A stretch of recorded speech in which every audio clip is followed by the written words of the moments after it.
4 months after Pearl Harbor, Japan thinks its home islands are safe. No American carrier can get close enough. No U.S. bomber has the range. Tokyo, Yokohama, Nagoya, all assumed to be out of reach.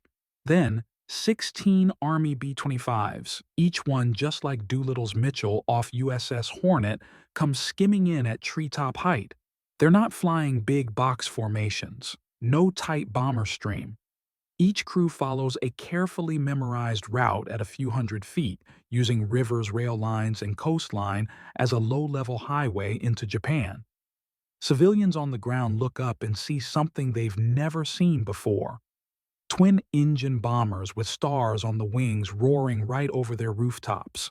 Doolittle's ship heads for Tokyo. Others steer for industrial targets in Kobe, Nagoya, Yokohama. Bomb loads are small compared to what will come later in the war. 500-pounders, incendiaries, but psychologically, they're enormous. Air raid sirens wail. Japanese Army fighters scramble from airfields that never expected to see American bombers overhead this early in the war. Too late.